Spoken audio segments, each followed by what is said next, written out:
Bonjour, mon nom est Guy Jacques et je vous souhaite la bienvenue à l'émission Au cœur des Appalaches. Nous sommes présentants au Tim Hortons de Black Lake car c'est aujourd'hui, en fait, c'était hier, mais que débute la campagne des biscuits sourires qui sert beaucoup finalement à divers organismes de la région en guise de levée de fonds. Nous allons rencontrer divers intervenants et nous sommes présentement avec Mme Anna du Centre de pédiatrie sociale des Appalaches. C'est bien ça? Oui, exactement. Quels sont les organismes bénéficiaires qui, finalement, profiteront de cette campagne?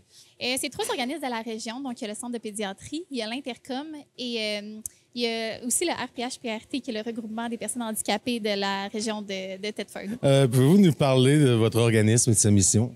Oui, donc le Centre de pédiatrie sociale des Appalaches couvre vraiment au niveau de la MRC au complet.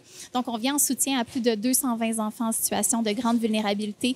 Donc, des enfants qui vont avoir des situations, par exemple, au niveau des abus physiques, des abus mentaux, de la négligence, des stress toxiques dans la famille, quoi que ce soit. Donc, on vient vraiment les soutenir dans toute leur trajectoire de vie, donc jusqu'à 18 ans. On va les accompagner. Donc, on a vraiment une équipe qui est multidisciplinaire. Donc, on a travailleuse sociale, psychoéducatrice, on a infirmière, on a médecin, on a ergothérapeute. Donc, vraiment une équipe bien complète qui va venir tous ensemble prendre soin de ces enfants-là.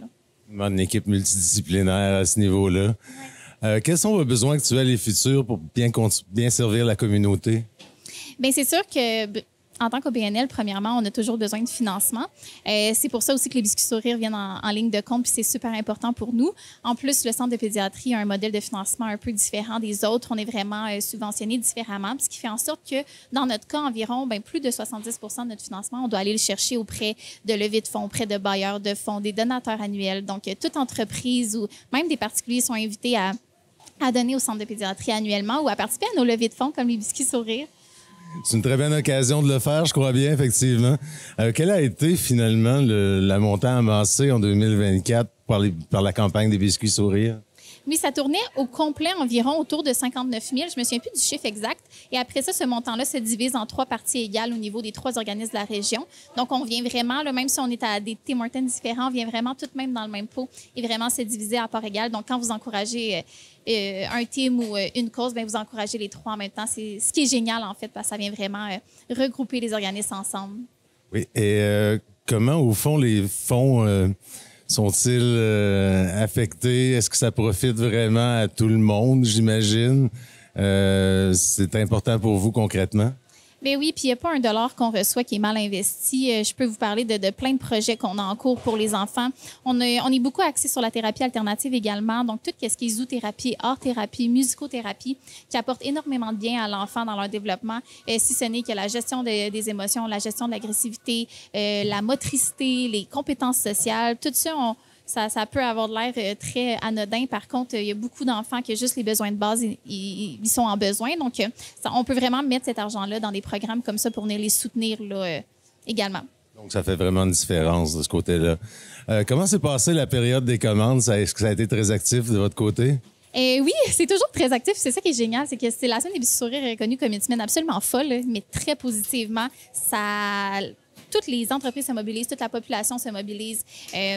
Tous nos bénévoles, on a au-dessus de, mon dos, à chaque fois, on a au-dessus de 40 bénévoles là, qui se mobilisent. Les employés du team se mobilisent, les propriétaires des Tim Hortons également. Donc, c'est une grosse fête qu'on fait toute la semaine pour ramasser le plus d'argent pour les enfants. Comment se passe la production des biscuits présentement? Ça se passe très bien. Là, on peut pas aller en backstore, mais ça se passe très bien. Bien, on peut peut-être montrer ça, mais c'est fou à côté comment il y a de boîtes de fait, puis on est tellement... on est en production, là. C'est déjà tout prêt, ça, ces boîtes-là? C'est déjà rempli, finalement, de biscuits? Oui, exactement. Tu sais, on a des bénévoles le matin, on a des bénévoles l'après-midi, on a des bénévoles le soir. Comme Desjardins vont venir faire du bénévolat ce soir également. Donc, bref, on a des bénévoles en tout temps, puis la production n'arrête pas. Donc... Est-ce qu'il arrive qu'il en manque? Il arrive qu'il en manque dans certains Tim Hortons, mais on est tous en travail ensemble. Donc, on vient d'emporter pour être sûr qu'il n'en manque pas de nulle part. Donc, c'est très, très, très, très rare qu'il en manque. Avez-vous un exemple touchant ou marquant finalement de la campagne par les années passées? Auprès des enfants? Oui. Bien, c'est sûr que les enfants, pour eux, c'est dans le sens qu'ils ont des services continuels, mais je pense que pour l'équipe et pour moi, c'est nous qui voyons vraiment les fruits de ces campagnes-là. Parce que, comme j'ai dit, nos enfants, par exemple, un enfant qui ne parle pas, qui est très renfermé sur lui-même, qui n'a jamais appris vraiment à être un enfant, bien, grâce justement à l'art-thérapie ou grâce même à l'escalade, il peut découvrir comment justement interagir avec les autres, comment prendre soin de lui-même en tant qu'enfant, comment justement s'épanouir, autre que aussi avec des suivis individuels avec sa travailleuse sociale ou quoi que ce soit. On vient vraiment intervenir sur la santé mentale, sur la santé physique d'une autre manière que les enfants vont aimer parce que pour eux, ils vont faire des belles activités, mais pour nous, on voit à quel point ça a un impact vraiment global parce qu'on les suit à très long terme. Donc, on peut voir la petite magie que ça fait là, auprès des enfants. Au fond, y a-tu... qu'est-ce que vous aimeriez dire finalement aux gens qui achètent des biscuits sourires ainsi qu'aux entreprises? Bien, venez nous voir. Sincèrement, venez nous voir. On est là à travailler fort, puis on vous offre des beaux biscuits. Puis sincèrement, j'espère qu'il n'y a personne qui n'aime pas des biscuits parce que je pense que c'est accessible à tout le monde. Donc, c'est 2 $ l'unité. Il y a des boîtes de 6, des boîtes de 12. On peut livrer aussi dans les entreprises quand on a plus que 3 boîtes. Il n'y a aucune raison de ne pas en acheter, en fait. Donc, venez en acheter, ça va nous faire plaisir. Puis ça encourage tellement les 3 organismes. Quelle est l'importance des bénévoles, finalement, pour cette activité? Les bénévoles, c'est tout. Sans les bénévoles, on ne serait pas ici. Ils travaillent. J'ai une bénévole qui est rentrée ce matin à 5 h du matin pour venir faire des biscuits. C'est juste incroyable. Les bénévoles, c'est eux qui font en sorte que la campagne est possible. On en a continuellement en rotation dans les 3 teams. C'est incroyable. Il y a présentement aussi un concours de la photo la plus folle qui est reliée au Biscuit Sourire. Pouvez-vous nous en parler? Oui, donc envoyez-nous votre photo avec vos biscuits. Prenez-vous un concept autour de ça. Et bref, nous, on va déterminer... en fait, le public va déterminer lequel va gagner. Et voilà, il va y avoir une petite surprise. Parfait. On a hâte de voir ça. Quel message aimeriez-vous transmettre par la suite, finalement, en lien avec cet événement? Bien, juste... Tu sais, dans le sens que vous êtes toujours là, la communauté, pour nous encourager. Donc, on continue comme ça parce que nos organismes en ont grandement besoin plus que jamais. Et c'est ça, rien de mieux qu'un biscuit. Écoute, venez. Yes. On invite tous les gens, finalement, et toutes les entreprises à participer à cet événement et à acheter des biscuits sourires. Merci beaucoup. Merci. Toujours dans le cadre de la campagne des biscuits sourires de Tim Hortons, nous sommes présentement avec M. Ludovic Beauregard, qui est attaché politique auprès de la députée provinciale Isabelle Lecourt. Bonjour Ludovic. Bonjour. Comme ça, tu étais venu faire des biscuits ce matin. Exactement, là, on vient donner de son temps, puis j'ai mon filet dans ma poche, puis je suis prêt à aller faire des biscuits. Comment soutenez-vous les initiatives locales de votre côté concernant des événements comme aujourd'hui? Bien, en premier, en s'impliquant. Donc, on essaie de donner le maximum de notre temps, donc en venant ici pour faire des biscuits aujourd'hui. Puis aussi en propageant la bonne nouvelle là, via nos médias sociaux puis via nos contacts. Donc, on encourage les gens à venir encourager justement en achetant des biscuits sourires. Comment le bureau de la députée travaille-t-il avec les organismes communautaires? Très étroitement. On a même une ressource, une attachée politique, ma collègue, Natacha Bédard, qui est dédiée aux organismes de la région de Thetford Mines, plus largement. Puis aussi, on a une autre de mes collègues, Anne-Marie Morin, qui est dédiée aux organismes, mais plus en Lot-Binière. Donc, la députée alloue 2 ressources pour s'occuper des organismes. Constatez-vous une augmentation des demandes des organismes dans les dernières années de votre côté? C'est sûr que oui, mais je dirais aussi qu'il y a un changement. Les besoins évoluent. Puis, on réussit, en gardant justement ce contact étroit-là avec les organismes, à réorienter puis à s'adapter aux nouveaux besoins. Quelles sont les principales, au fond, préoccupations qui sont exprimées par les citoyens au regard des organismes communautaires? Bien, ce qui revient souvent, là, c'est quand on a des appels au bureau pour différents enjeux, c'est que les citoyens ne connaissent pas l'ensemble des organismes. Donc, nous, on se fait un devoir là, de bien fournir l'information, de les diriger vers les bons organismes pour répondre aux bons besoins. Pensez-vous qu'il existe une problématique pour les organismes communautaires qui doivent bénéficier finalement de programmes de campagnes comme celle-ci? C'est sûr que dans un monde idéal, il ne faudrait jamais qu'un organisme ait besoin d'aller cogner à des portes pour avoir des sous. Donc, la réponse courte, c'est oui. Mais dans le monde dans lequel on vit, avec l'ensemble des besoins puis les limites des ressources, c'est des choix difficiles à faire. Quel est le message que vous aimeriez transmettre aux entreprises et aux gens qui aimeraient participer à la campagne des biscuits sourires? Dépenser. Fait que venez durant toute la semaine acheter des biscuits pour tous vos employés, vos amis, puis faites la promotion du bouche à oreille puis sur vos médias sociaux. Bon, parfait. Merci beaucoup, M. Beauregard, et bonne conception de biscuits de votre côté. Merci, bonne journée. Toujours dans le cadre de la campagne des biscuits sourires, nous sommes en compagnie de M. Marc-Alexandre Brousseau, maire de Thetford et préfet de la MRC des Appalaches. Bonjour, M. Brousseau. Bonjour. Vous participez aujourd'hui à cette campagne finalement très activement. Vous étiez en cuisine. Oui, exactement. Là, je suis arrivé tôt ce matin, puis on fait des sourires. Pas les plus beaux, mais je fais des sourires. OK, vous êtes assigné au glaçage, finalement. Exactement. C'est moi qui ai produit là, avec le glaçage les petits sourires pour les yeux, mais bon, j'ai jamais été un artiste. Alors, s'ils sont pas très beaux, ça se peut que ce soit moi qui les ai faits aujourd'hui. Selon vous, que représente cette campagne? C'est une campagne quand même d'importance pour des organismes du coin? Oui, mais en fait, c'est vraiment extrêmement généreux de la part de Tim Hortons. Hein. Je le répète toujours, là, parce que les gens sont étonnés de ça. C'est vraiment 100% des ventes. C'est pas les profits début de la vente de biscuits. Tim Hortons se garde absolument rien, fournit tout le matériel pour fabriquer les biscuits, garde absolument rien des ventes. Donc, c'est très payant pour nos organismes. Donc, c'est pour ça que j'encourage vraiment les gens là, à acheter le biscuit sourire cette semaine. Là. C'est important pour nos organismes parce que ça fait quand même un très bon montant là, à la fin de la semaine. Comment la Ville de Thetford appuie-t-elle les organismes qui sont concernés aujourd'hui? Bien, en fait, il va se manger beaucoup de biscuits dans les bâtiments de la ville au cours de la semaine. Donc, beaucoup de monde, beaucoup de services, beaucoup d'employés de la ville qui vont en acheter. Puis, dans le fait, tous les jours, il y a des tournées de biscuits. C'est comme ça toute la semaine. Donc, on essaie d'être présent aussi. Il y a plusieurs personnes qui vont participer à la production des biscuits. Là. Donc, je sais qu'il y en avait 2 hier. Moi, je suis là aujourd'hui. Puis, au cours de la semaine, là, il y a d'autres personnes qui vont venir aider. Qui vont se joindre en tant que bénévoles, finalement, pour cet événement. Voyez-vous de votre côté une évolution dans la solidarité communautaire au sein de la Ville de Thetford? C'est difficile à répondre parce qu'en fait, on a tout le temps été très, très tissé serré dans notre coin. Donc, quand il y a des campagnes de financement, habituellement, les gens répondent très, très présents. Puis on le voit là, dans le fond, on a des gens qui sont dans le besoin. On a un beau tissu d'organismes communautaires ici dans la région. Et puis quand ils ont besoin puis ils lèvent la main, bon, on essaie d'être présent. Je pense que c'est exactement ce qui se produit cette semaine avec les 3 organismes bénéficiaires. Est-ce que vous croyez qu'il y a des défis au sein de, finalement, des organismes communautaires? C'est sûr qu'ils ont des défis. Ils ont toujours des défis de financement parce que la demande est toujours grandissante. Le financement gouvernemental est parfois correct, parfois insuffisant. Donc, mais c'est très, très bien de voir les organismes s'impliquer, faire en sorte d'aller chercher des nouveaux fonds.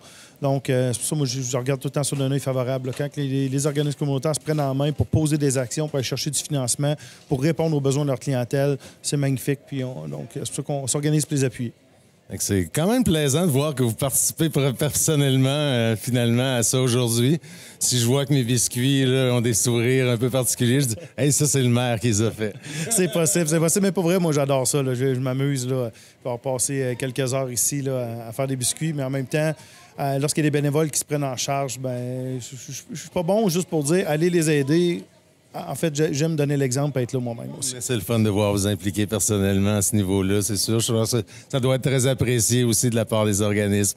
Est-ce que vous avez un message en terminant pour les gens et les entreprises pour les inviter finalement à participer à cette campagne? Bien, en fait, les biscuits, c'est pas bon pour la santé, mais cette semaine, c'est bon.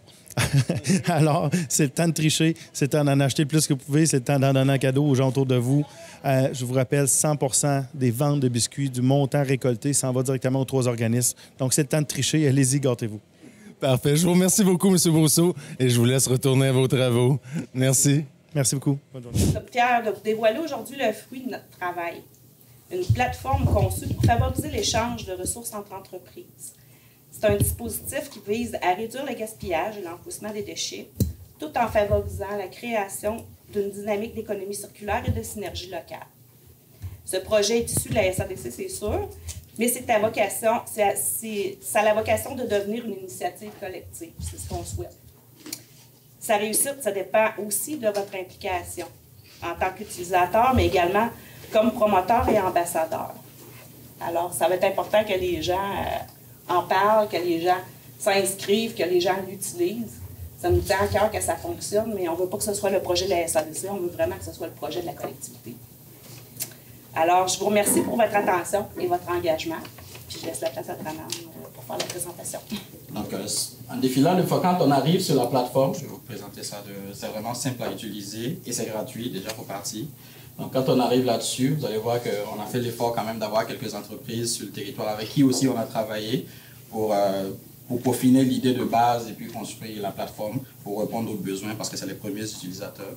Donc, on a travaillé avec des entreprises du territoire. Donc, vous allez voir ici, quand vous défilez, il y a des matières qui sont affichées là-dessus. On a nos logos des partenaires qui sont là-dessus de façon générale. Donc, je vais vous présenter un profil pour moi en tant qu'utilisateur n'ayant pas de compte.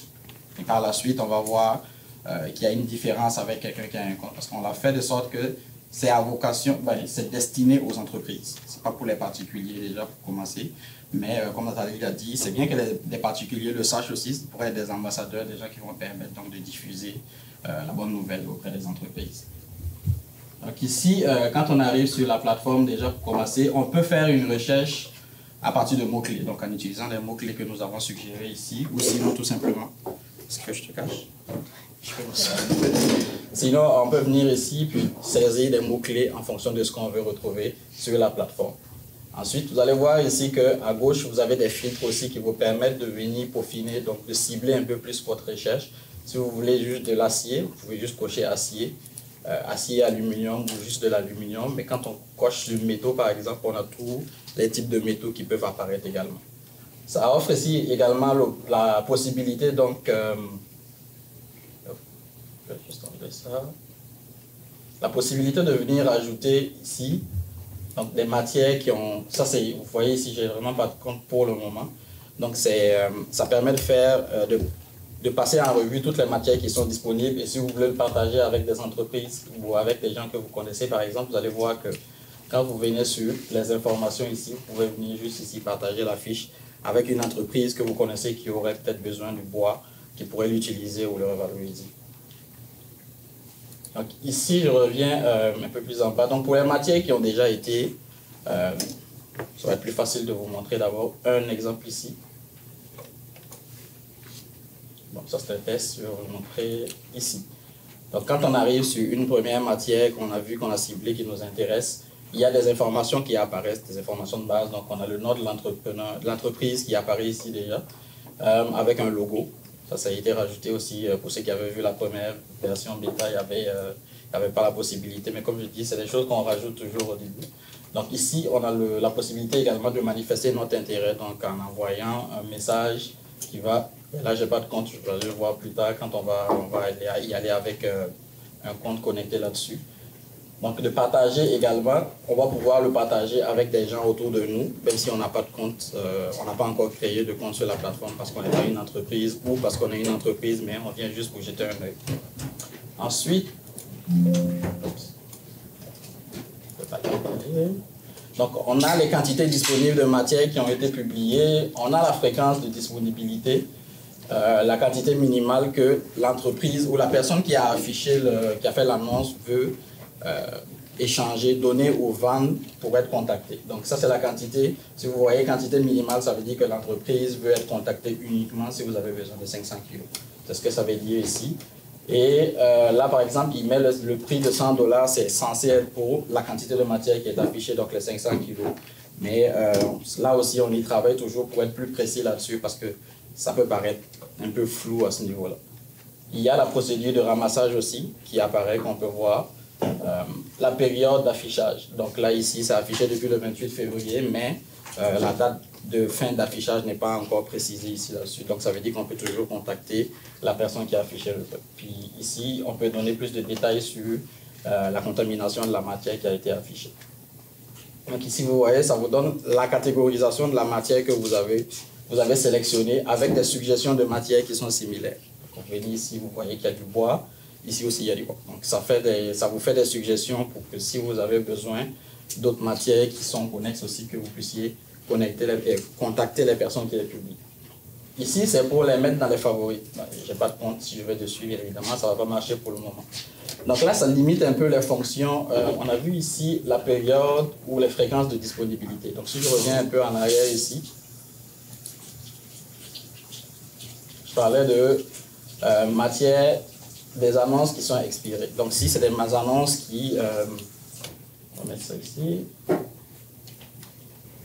C'est ça. Donc là, par exemple, ça c'est moi qui l'ai mis là. C'est un exemple que j'ai mis pour vous montrer une matière qui a expiré. La date d'affichage était du 22 avril au 23 avril. Donc là, vous avez la possibilité, si c'était des cartons que vous cherchez, qu'il n'y en avait pas sur le site, si vous incluez les matières, les annonces qui ont expiré, ça vous affiche tout ce qui a déjà été affiché sur la plateforme. Ça vous donne une idée, par exemple, que au mois, selon la fréquence, ou ici, je pense que ça a été mis à la semaine. Donc la semaine prochaine, vous pouvez probablement revenir sur la plateforme pour voir si les cartons sont revenus, parce que la date d'affichage avait expiré et que la fréquence était de 1 semaine. Sinon, ben, vous utilisez juste le chat ici, vous nous contactez à la SADC, puis nous, on peut vous mettre en contact avec la personne qui avait fait l'annonce, ou tout simplement. Je pense que quand vous avez un compte également, vous pouvez vous connecter, puis communiquer avec la personne pour exprimer donc votre besoin, si jamais il y a encore des stocks qui est là. Nous sommes aujourd'hui à l'espace entrepreneuriat de la région de Thetford pour le lancement de Réflexe Empalache. Une toute nouvelle plateforme novatrice, finalement, dédiée à l'économie circulaire. Nous sommes en compagnie de M. Draman Ouattara de la SADC, avec qui nous allons nous entretenir. Bonjour, Draman. Bonjour, bienvenue. Oui, c'est une très belle application que vous lancez là, finalement. Ouais. Je pense que ça va être très pratique pour toutes les entreprises, finalement, qui l'utiliseront. Ben oui, je te dirais que ce serait gagnant pour les entreprises, mais pour la région aussi de façon générale. Comme on parlait tantôt, les coûts de réduction des déchets à traiter pour la ville, la réduction des enfouissements, c'est gagnant non seulement pour les entreprises, mais aussi pour la région en général. Quel impact croyez-vous que cela aura pour les entreprises? De réduire déjà du stockage de matériel ou de matériaux ou de matières qu'on n'utilise plus, inusités, des productions, je dirais, des matières résiduelles aussi. Ça réduirait donc l'enfouissement, donc ils vont réduire leur impact aussi sur l'environnement de façon générale. C'est des coûts aussi souvent pour traiter tout ça. Il y a quand même un côté synergie aussi là-dedans, parce que ça permet aux entreprises, c'est une plateforme qui met en contact des entreprises, donc ça permet aux entreprises aussi de savoir ce qui se fait sur le territoire et donc d'agrandir leur réseau. Donc il y a quand même plus que le fait de ne plus avoir de matière dans sa cour arrière. D'où est venue l'idée de créer finalement cette nouvelle plateforme? Ben c'est effectivement ça, c'est plus parce que d'un premier point, d'un point de vue, il y a pas mal d'entreprises qui ont des matières résiduelles. Donc, et de notre côté, on s'est rendu compte que la synergie est encore à renforcer dans la région. Donc, ça prenait un pont, ça prenait donc une plateforme qui permettrait aux entreprises de se connaître et de savoir ce que chacun produit et de savoir ce que l'autre a qui pourrait être bénéfique, donc matière résiduelle qui pourrait être un intrant pour une entreprise. Donc innover en termes d'économie circulaire, d'apporter de nouvelles opportunités d'économie circulaire, on va dire, dans la région. D'où est venue l'idée, au fond, de nommer le tout Réflexe Appalaches?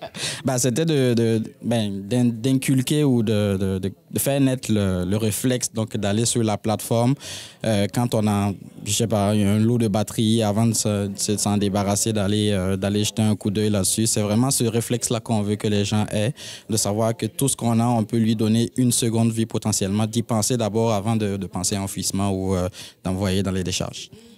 Je pense que c'est un outil qui va répondre à un besoin qui est déjà présent, au fond. Quels sont les principaux matériaux? On les a vus un peu quand même dans votre préambule. Y a-t-il d'autres matériaux qui pourraient être ajoutés finalement à la liste que vous avez déjà, même si elle est quand même très complète? On ne peut jamais dire que c'est complet. On a essayé d'avoir le maximum de catégories de matières possibles, mais on travaille toujours là-dessus. C'est pourquoi on aimerait bien que les entreprises nous fassent des feedbacks aussi, que les gens nous contactent s'ils ont des matières qui ne rentrent pas dans les catégories qui sont sur la plateforme, parce qu'on est toujours en développement. Et nous, ça nous ferait plaisir de rajouter des catégories pour que tout le monde se sente à l'aise de publier ce qu'ils ont. Mais oui, il y a toujours de la place pour rajouter de quoi. Est-ce que présentement, sur le site, c'est tous des exemples, finalement, où il y a déjà des matières qui sont présentes, qui sont offertes par des entreprises? Je pense à part la ripe de bois, c'est toutes des matières qui des entreprises avec qui on a travaillé à développer justement la plateforme. On les a invités lors d'une consultation privée avec quelques entreprises du territoire à mettre de la matière pour qu'on puisse aujourd'hui au lancement donc montrer qu'il y a vraiment un besoin auquel on répond et qui pourrait peut-être servir aussi d'exemple pour des entreprises qui voudraient emboîter le pas. Est-ce qu'il y a déjà un engouement du côté des entreprises pour cette plateforme? Oh oui, oui, oui. Je pense qu'on en parle jusqu'en Beauce aujourd'hui. Fait que je pense qu'il y a quand même de l'engouement là-dessus. C'est sûr qu'il va y avoir un travail aussi de communication à faire là-dessus pour que le maximum de personnes soient informées. Mais je pense qu'on a sondé quand même le terrain au début quand on travaillait sur l'idée. Et je pense que ça répond à un besoin réel. Est-ce qu'il y a d'autres projets qui pourraient être mis en place finalement, qui iraient dans le même sens un peu, ou c'est vraiment présentement le développement de celui-là? Toujours en développement, on rajouterait toujours des fonctionnalités, certes, et puis on est prêt à collaborer aussi à d'autres projets qui iraient dans le sens de l'économie circulaire, que ce soit la mutualisation des transports ou pas mal d'autres projets. On est ouvert à travailler sur d'autres idées qui pourraient aller dans le même sens aussi. On va donc inviter les gens, finalement, les entreprises, à se joindre à cette plateforme. Effectivement. Parfait. Est-ce que vous avez quelque chose à rajouter de votre côté? C'est vraiment d'inviter les entreprises à s'inscrire là-dessus, à en parler dans les réseaux, dans les 5 à 7 d'entreprises, d'entrepreneurs, ou d'informer les gens qui pourraient être intéressés. Allez jeter un coup d'œil et puis nous faire des feedbacks. Et puis pour les partenaires, les élus locaux aussi, d'être des ambassadeurs de ce nouveau projet-là, de cette plateforme-là, d'en parler autour d'eux parce que comme je disais au début, c'est la région qui va en gagner pas mal.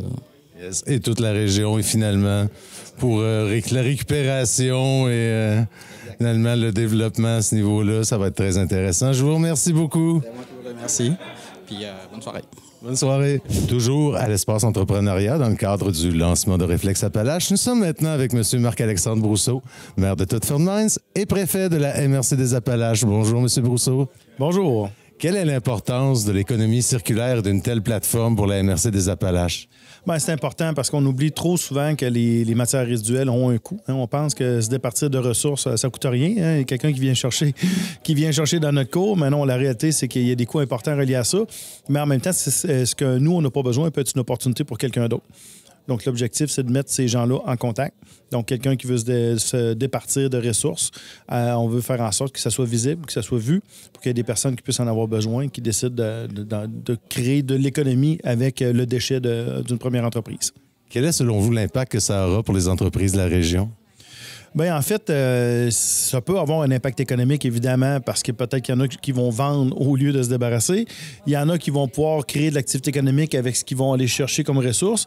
Mais il y a un impact social aussi qui est important. Là. À la place d'enfouir des ressources, à la place de s'en départir dans nos sites d'enfouissement et de revalorisation, là, maintenant, on va être capable de donner une seconde vie à des matières résiduelles. Donc, juste pour ça, en fait, ça vaut vraiment la peine. Il vaut mieux réutiliser que finalement s'en débarrasser. Quelle est finalement la participation de la MRC dans ce projet? La MRC, en fait, vous savez qu'on a, je ne sais plus de son titre exactement, mais un conseiller en économie circulaire. Donc, évidemment, qui collabore. Oui, donc c'est ça. Puis la SDE étant intégrée à la MRC maintenant. Donc, c'est de cette façon-là qu'on contribue. Là. C'est un de ces projets de faire en sorte de créer de l'économie circulaire. Parce que l'économie circulaire, ici, on en parle beaucoup à cause des résidus miniers. Mais il y a plein d'autres choses qui peuvent... L'économie circulaire, en fait, c'est la matière résiduelle devient la matière première de quelqu'un d'autre. Donc, ça s'applique à tout ce qu'on peut trouver, à tout ce qu'on se débarrasse peut devenir cette nouvelle matière première-là pour quelqu'un d'autre. Est-ce que d'autres collaborations pourraient être envisagées pour des projets de ce genre-là? C'est sûr. En fait, on est ouvert en matière d'environnement, entre autres, on est ouvert à plein de nouveautés. On espère que les gens vont plein d'idées. Puis nous, tout ce qui est bon, on embarque, c'est sûr. Parfait. Je vous remercie beaucoup, M. Brousseau. Je vous souhaite une très belle soirée. Merci d'avoir été ici. Nous sommes présentement avec M. Ludovic Beauregard, qui est le commissaire en économie circulaire à la SDE de Thetford. Bonjour, Ludovic. Bonjour. Quelle est la participation de la SDE dans ce projet? En fait, on a accompagné dans le processus, surtout dans la réflexion, puis dans le sondage auprès des entreprises. On était, c'est ça, en plus en support à la SADC pour un peu dans le côté brainstorming de la démarche. De vraiment mettre le projet finalement sur pied, comment le concevoir finalement, c'est bien ça? Exactement. Parfait. Qu'est-ce que ça va avoir comme impact d'après vous pour l'économie circulaire de la région? Premièrement, je crois qu'il y avait une forte demande. Donc, ça va être un outil qui va permettre l'économie circulaire qui devait se faire peut-être en parallèle entre les entreprises, un petit peu moins organisée. Donc, pour la région, ça implique un plus gros volume d'économie circulaire. Puis, on va pouvoir réussir à faire de nouveaux maillages entre les entreprises. Puis, ultimement, je suis confiant qu'on va pouvoir même créer de nouvelles entreprises en utilisant les extrants d'entreprises présentes. On ne sait jamais vers où tout ça va se diriger, finalement. Exactement. Je pense qu'on va avoir des entrepreneurs qui vont flairer la bonne affaire une fois qu'ils vont commencer à naviguer sur cette plateforme-là. Oui, je pense que ça risque de faire des petits, en quelque sorte. C'est ce qu'on souhaite, finalement. Est-ce que vous avez quelque chose à ajouter de votre côté par rapport à ce projet? Bien, ce qui va être important, là, c'est que les gens de la région puissent, surtout les gens qui ont des entreprises, qui parlent, c'est le bouche à oreille qui va nous aider. Il faut mettre le maximum de matière sur la plateforme pour intéresser le maximum de gens. Donc, notre message aujourd'hui, c'est parlez-en autour de vous, utilisez la plateforme, elle est très facile à utiliser. Donc, on a besoin de vous. Parfait. Je vous remercie beaucoup, M. Beauregard. Bonne soirée à vous. Merci, vous également.